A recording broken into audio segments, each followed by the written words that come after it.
Ever wondered how we describe the angles inside a triangle? Today we're diving into the fascinating world of trigonometry, specifically focusing on the fundamental ratios that help us understand these angles. By the end of this, you'll not only remember the key trigonometric ratios, but also understand exactly what each part of the acronym SOHCAHTOA stands for. First up, Sine. Remember it by its first letter, SOH. Sine is the ratio of the opposite side to the hypotenuse. Imagine a ladder leaning against a wall. The wall is the opposite side, and the ladder itself is the hypotenuse.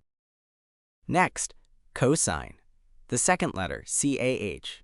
Cosine is the ratio of the adjacent side to the hypotenuse. Think of it like a ramp. The flat ground is the adjacent side, and the ramp itself is the hypotenuse. Finally, tangent, the last letter, TOA. Tangent is the ratio of the opposite side to the adjacent side. This is like a slope. The rise is the opposite side, and the run is the adjacent side. So remember, SOH for sine, CAH for cosine, and TOA for tangent. These are the building blocks of trigonometry. And that's it! You now know the basics of trigonometry and how to remember the ratios.